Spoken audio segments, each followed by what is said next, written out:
Rae Jepsen is very much a celebrated pop singer in the music nerd circles and by general music critics. She has seen a lot of success critically with her albums over time, despite the fact that you know, if you're just a general music listener, you're not really that invested in music, you'd probably view her as a one-hit wonder with Call Me Maybe, because that was like one of the biggest smash hits of the 2010s. And since then she hasn't really had anything close to that success. I mentioned a similar thing fairly recently in my Charlie XCX review, that, you know, these are two artists here that seem to be massive when they first broke out, even if Charlie never had a hit quite as inescapable as Call Me Maybe.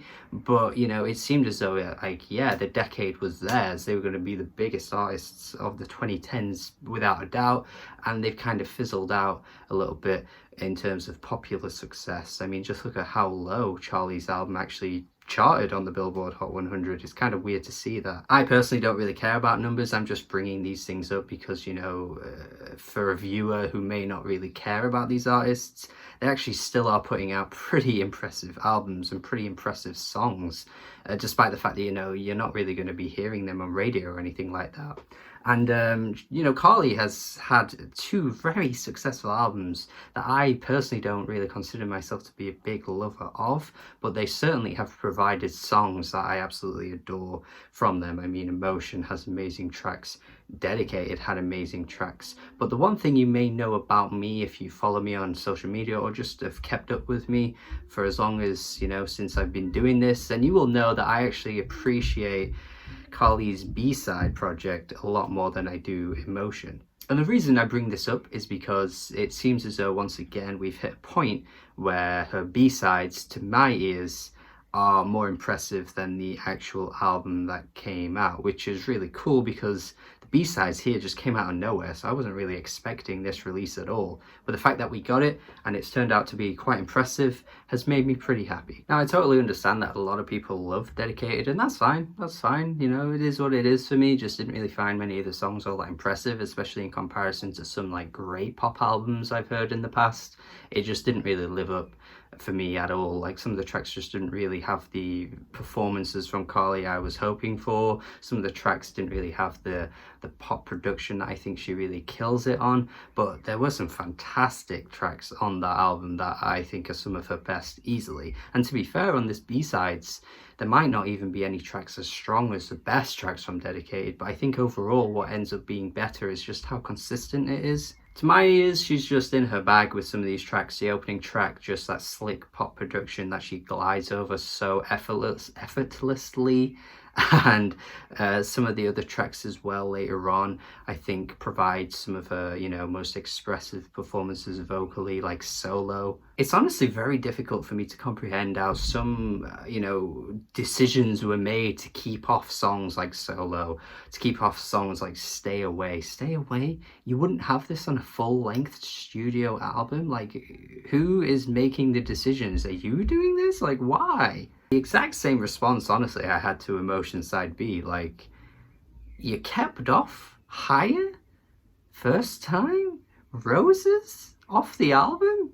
These aren't album-worthy songs to you? Who makes these decisions? Stay Away on this project here as well. Quintessential Carly, like that really phenomenal like pop production that she just kills. It's like prime era Kylie Minogue. Like, those two artists, just when they're in their bag, are like phenomenal, like pop perfection, to be honest. And obviously, you know, Kylie was massive in the UK at that time, but somehow tracks like this in the 2010s from Carly Rae Jepsen just don't really make it big, make it huge. It's a weird landscape we're currently in. And I appreciate how there are some tracks that feel quite different for Carly on this project too. Maybe these tracks were kept off because they were a bit riskier, I suppose. Like Summer Love sounds like a Tame Impala beat. Like the way that comes on, that bass line that's bouncing, boom, boom, boom, boom, boom, boom, and then her vocals are kind of like washed away a little bit. Like I'm straight up thinking this could be like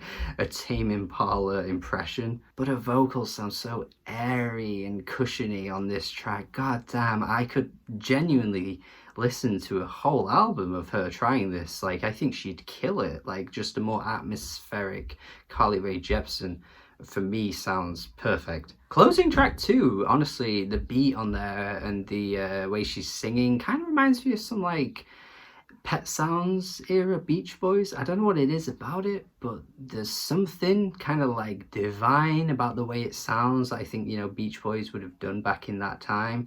Probably a weird comparison, and I don't think anyone watching would understand what I mean by that, but there's something about it that just reminds me of that era for some reason. And again, you know, it's not really something she generally does, but I think it works here. Not as impressed though with some tracks on here, like Felt This Way, just the way the chorus is like, oh, way, it just kind of gets a bit repetitive to me. This Is What They Say is a pretty good tune. It's generally, you know, a strong song for her, but I just think the lyrics are pretty on the nose, just like, you know, this idea of like, this is what they call like falling in love, and this is what they say, just things like that. It's just a bit too general, I think, to be honest. I kind of think at this point Carly's just sort of painted herself into a corner a little bit just with her lyrics. You know, even though these are B-sides, you're gonna get the exact same lyrical topics on a full-length album, just like you have with the past few that she's put out, and whatever she's coming, you know, out with in the future will be exactly the same because you just expect it now.